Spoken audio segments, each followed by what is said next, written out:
Welcome to all. I am Arunachalam, postgraduate teacher. அனைவருக்கும் வணக்கம். இந்த பதிவில் நீங்கள் கற்றுக்கொள்ளப் போவது முதல் வகை வினைக்கான தொகைப்படுத்தப்பட்ட சமன்பாடு.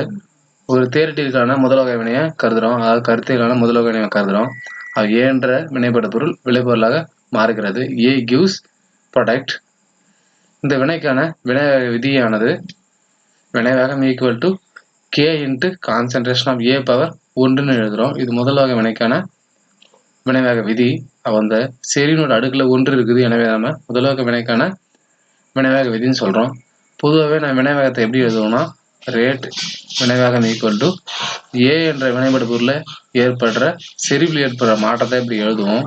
Minus D concentration of A by டிடின்னு எழுதுவோம். இது வினைவேகத்தை குறிக்கிற ஒரு முறை. அது செறிவில் ஏற்படுற மாற்றம்.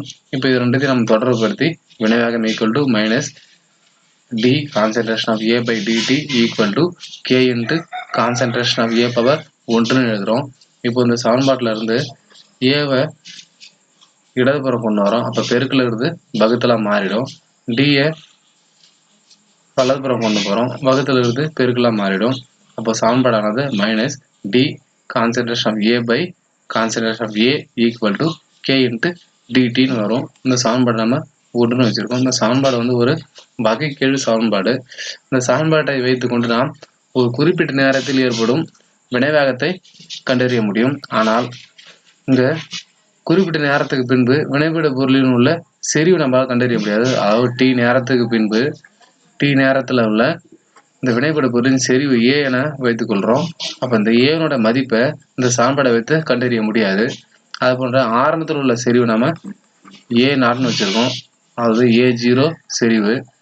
அப்போ இந்த ஆரம்பத்தில் உள்ள செறிவு, அதாவது டீன்ற நேரம் 0, அந்த நேரத்தில் உள்ள வினைப்படு பொருளின் செறிவு ஏ0 கான்சன்ட்ரேஷன். டி என்ற நேரத்தில் வினைப்படு பொருளின் செறிவு ஏ கான்சன்ட்ரேஷன் வச்சுருக்கோம். இந்த டி நேரத்துக்கு பின்பு உள்ள இந்த ஏ கான்சன்ட்ரேஷன் நம்மளால், அதாவது வினைப்படு பொருள் எஞ்சி உள்ள இந்த செறிவை நாம் சமன்பாடு 1ஐ வைத்து கணக்கிட இயலாது. எனவே இந்த சமன்பாடு 1ஆனது மேலும் தொகைப்படுத்த வேண்டிய சூழல் ஏற்படுது. அப்போ இந்த சமன்பாடு 1ஐ ஒரு குறிப்பிட்ட எல்லையில தொகைப்படுத்தணும். அதாவது t ஈக்குவல் டு 0 என்ற ஆரம்ப நிலையில் ஏவின் செறிவு கான்சன்ட்ரேஷன் ஆஃப் ஏ0 எனவும், t ஈக்குவல் டு t என்ற போது ஏவின் வினைப்படு பொருள் ஏவின் செறிவானது ஏ கான்சன்ட்ரேஷன் எனவும் வைத்து இந்த எல்லை வைத்து நம்ம இந்த மேற்கண்ட சமன்பாட்டை தொகைப்படுத்தணும். இப்போ தொகைப்படுத்தும் போது integration of minus d concentration of A by concentration of A equal to integration of Kன்றது மாறிலி, அப்போ K integration of dtன்னு வச்சுருக்கோம். அப்போ இங்கே எல்லையை தீர்மானிக்கணும். இங்கே ஏனுடைய மாறிலி என்னவாக இருக்குது, ஏ0. அப்போ ஏ0ல இருந்து ஏ வரைக்குமான எல்லையை நாம் இங்கே தீர்மானிச்சிருக்கோம். அதே போன்று நேரத்துக்கான எல்லையை நம்ம எப்படி தீர்மானிச்சிருக்கோம்னா, t ஈக்குவல் டு 0ல இருந்து t ஈக்குவல் டு t என்ற நேரத்துக்கு நம்ம எல்லையை தீர்மானிச்சிருக்கோம். அது 0ல இருந்து t வரைக்குமான எல்லையை தீர்மானிச்சிருக்கோம். அப்போ இதனோட மதிப்பு நமக்கு என்ன கிடைக்கும் பார்க்கும்போது, இதனோட மதிப்பு இன்டகிரேட் பண்ணும்போது minus natural log of concentration of A என்பது கிடைக்கும். அப்போ இதனுடைய எல்லைகளை அப்படியே எழுதிக்கிறோம். கீழே ஏ0 இருக்குது, மேலே ஏ இருக்குது. இதனோட எல்லை செறிவுகள், இந்த செறிவு நம்ம ஸ்கொயர் ப்ராக்கெட்டில் குறிப்போம். Equal to K into dt integrate பண்ணும்போது நமக்கு கிடைக்கிறது டி என்பது கிடைக்கும். அதனோட லிமிட்டு 0லிருந்து டி வரைக்கும் இருக்கும். அப்போ இதுக்கு தீர்வு கண்டுபிடிக்கும் போது இந்த ஏ0லேருந்து ஏ வரைக்கும் மேலே ஏ இருக்குது டாப்பில். அப்போ டாப்பில் இருக்கிறது பாட்டம் இருக்கிறத கழிக்கணும். கான்சன்ட்ரேஷன் ஆஃப் ஏவிலேருந்து ஏ0 கழிச்சு போடணும். அப்போங்க மைனஸ் லான் ஏ, இங்கே ஒரு மைனஸ் இருக்குது. அப்போ இந்த மைனஸ் அடுத்தது மைனஸ் லான் ஏ0ன்றது வரும். Equal to K into t minus 0 என்பது கிடைக்கும். அப்போ இந்த சமன்பாட்டில் மைனஸையும் பெருக்கும்போது நம்மளுக்கு ப்ளஸ் வரும். அப்போ மைனஸ், அப்போ இந்த சமன்பாட்டில் minus natural log of A plus natural log of ஏ0 ஈக்குவல் டு கே இன்ட்டு டிடின்னு கிடைக்கும். இந்த நேச்சுரல் லாக் ஆஃப் எல்ன்றது வந்து நம்ம லான்னும் படிக்கலாம். அப்போங்க இந்த சமன்பாட்டை நம்ம லான் ஏ நாட் டிவைடட் பை ஏன்னு எழுதலாம். இங்கே மைனஸில் இருக்கிற டேர்ம் ஆனது வகுத்தலுக்கு கீழே வரும், ப்ளஸில் இருக்கிற டேர்ம் ஆனது பெருக்கல்ல வரும், ஈக்குவல் டு கேடி. இதுதான் வந்து முதல் வகை வினைக்கான சமன்பாடு. இந்த சமன்பாடை நம்ம இரட்டர் வச்சுக்கொள்ளலாம், இது வந்து 3 வைத்துக்கொள்ளலாம். அப்போ அந்த சமன்பாடு 3ஆனது முதல் வகை வினைக்கான தொகைப்படுத்தப்பட்ட சமன்பாடாக இருக்குது. இந்த சமன்பாட்டில் உள்ள எல்என் என்பது இயல் மடக்கை, நேச்சுரல் லாக் என்பது இயல் மடக்கை. இந்த இயல் மடக்கை எடுத்துட்டு நம்ம சாதாரண 10 அடிமானம் கொண்ட மடக்கையாக மாற்றுவதற்கு இந்த எல்என் ஈக்குவல் டு 2.3 லாக் என்பதை எடுத்துக்கிறோம். அப்போ இந்த நேச்சுரல் லாக் என்பது 2.3 10 அடிமானம் கொண்ட லாகாக சமமாக இருக்கு. அப்போ 2.3 log concentration of A naught by A equal to கேடின்னு இருக்கும். இந்த சமன்பாடு நம்ம 4 வைத்துக்கொள்ளலாம். இந்த சமன்பாட்டில் உள்ள கே என்பது முதல் வகை வினைக்கான வினைவேக மாறிலி. எனவே அது வேணும்னா நாம இந்த டீயை இங்கே இடதுபுறம் கொண்டு வரோம். அப்போ இடதுபுறம் கொண்டு வரும்போது இது வகுத்தல மாறிடும். அப்போ K equal to 2.303 by T log concentration of A naught by A என்பது கிடைக்கும். அப்போ இந்த சமன்பாடும் முதல் வகை வினைக்கான தொகைப்படுத்தப்பட்ட சமன்பாடாக கருதுகிறோம். அப்போ உங்கள் சமன்பாடு இது 5. இந்த சமன்பாடு 3, 4, 5 அனைத்துமே முதல் வகை வினைக்கான தொகைப்படுத்தப்பட்ட சமன்பாட்டினுடைய வடிவங்கள். இதில் நம்ம புரிந்து கொள்ள வேண்டியது டி என்பது என்ன, ஏ நாட் என்பது என்ன, ஏ என்பது என்னன்னு புரிஞ்சுக்கணும். அப்போ டி நாட் என்பது டி என்பது ஒரு குறிப்பிட்ட நேரம், அந்த நேரத்தில் உள்ள செறிவு தான் வந்து ஏ என வைத்துக்கொள்கிறோம். வினைபடு பொருளின் செறிவு டி நேரத்தில் வினைபடு பொருளின் செறிவு ஏ.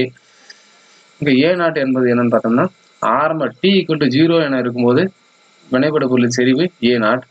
எனவே ஏ நாட் என்பது வினைபடு பொருளின் ஆரம்ப செறிவு, அதாவது டி ஈக்குவல் டு 0 என இருக்கும்போது செறிவு.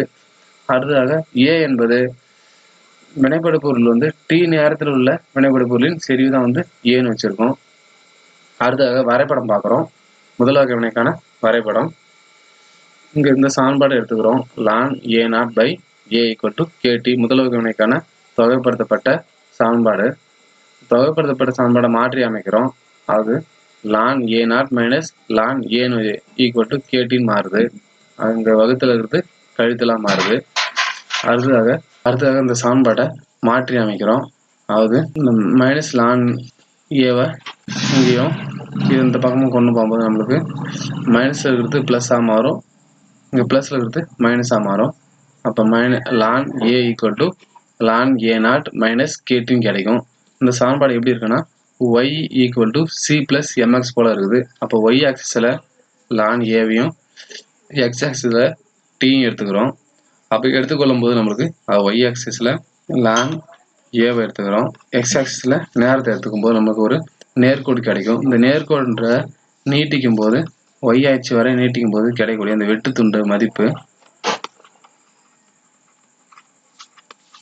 அது இன்டர்செப்ட்னு சொல்கிறோம். இந்த வெட்டு துண்டு மதிப்பு எதுக்கு சமமாக இருக்குன்னா அது இந்த வெட்டு துண்டு தான் வந்து சி. அப்போ C equal to ln concentration of A நாட்டுக்கு சமமாக இருக்கும், அதாவது ஆரம்ப செறிவுக்கு இது சமமாக இருக்கும். அடுத்து ஒரு ஸ்லோப் எடுக்கிறோம், ஒரு சாய்வு ஒன்று எடுக்கிறோம், சாய்வு ஸ்லோப்பு.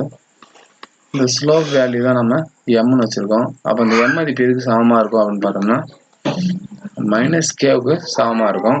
முதல் வகை வினையினுடைய வினைவேக மாறிலிக்கு சமமாக இருக்கும். அடுத்ததாக ஒரு பொதுவான ஒரு வினையை எடுத்துக்கிறோம். ஏ யூஸ் பி என மாறக்கூடிய ஒரு முதல் வகை வினை. இந்த வினையில் டி நேரத்தில் உள்ள செறிவு நாம் டி ஈக்குவல் டு 0 என்ற நேரத்தில் உள்ள செறிவு நம்ம என்னன்னு வச்சுக்கலாம்னா ஏன்னு வச்சுக்கலாம். அப்போ பி வந்து உருவாயிருக்காது 0. டைம் t1ன்ற நேரத்தில் எக்ஸ் அளவிலான வினைபடு பொருள் உருவாயிருக்கு. அப்போ எக்ஸ் அளவிலான வினைபடு பொருள் உருவாயிருக்குன்னு வச்சுருக்கோம். அப்போ மீதி இங்கே எவ்வளோ இருக்குன்னா ஏ மைனஸ் எக்ஸ் என்ற அளவிலான ஏ இருக்கும் வினைபடு பொருள். அடுத்து ஒரு குறிப்பிட்ட டைம் t2ன்ற நேரத்தில் இது x1 இது x1 வச்சுக்கிறோம். x2 அளவிலான வினைபடு பொருள் உருவாயிருக்கு. அப்போ மீதி இங்கே ஏ மைனஸ் x2 என்ற அளவிலான வினைபடு பொருள் இருக்கும். அப்போ நம்ம தெரிஞ்சது முதல் வகை வினைக்கான சமன்பாடு k equal to 2.303 by t T minus 0 log concentration of A0 by concentration of A என்பது நமக்கு தெரியும். அப்போ இது A என்பது T நேரத்தில் உள்ள செறிவு, T equal to 0 நேரத்தில் உள்ள செறிவு A0. அப்போ இதை நம்ம சப்ஸ்டிட் பண்ணுறோம். அப்போ K equal to 2.303 by இந்த T1 மற்றும் T2 நேரத்துக்கு இடையான முதல் வகை வினையை பார்க்குறோம். அப்போ T2 minus T1 log, அப்போ ஆரம்பத்தில் இங்கே என்ன இருக்குது எடுத்துக்கிறோம் T1. அப்போ T1 நேரத்தில் எவ்வளோ செறிவு இருக்குது, வினைபடு பொருளோட செறிவு பார்த்தோம்னா A minus X. அப்போ இங்கே மேலே A minus X1 எடுத்துக்கிறோம்.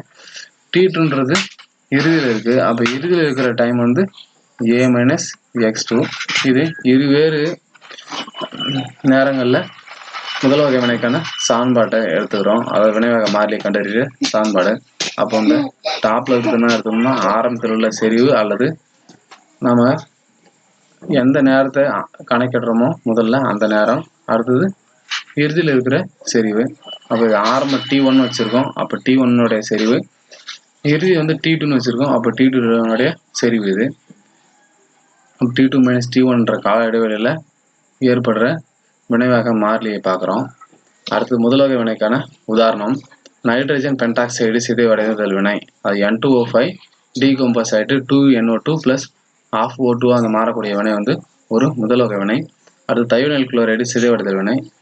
SO2 Cl2 வந்து சிதைவடைஞ்சு SO2 ஆகும், Cl2 மாறக்கூடிய வினை. அடுத்து H2O2 நீர் கரைசல் சிதைவடைதல், ஹைட்ரஜன் பெராக்சைடு சிதைவடைந்து H2O ஆகும், ஆக்சிஜனாக மாறும். அடுத்து வளைய புறப்பேன் எடுத்துக்கிறோம். இது வளைய புறப்பேன். இந்த வளைய புறப்பினாக மாறக்கூடிய வினையை பார்க்குறோம். இது புறப்பினாக மாறக்கூடிய இந்த வினை வந்து ஒரு முதல் வகை வினை.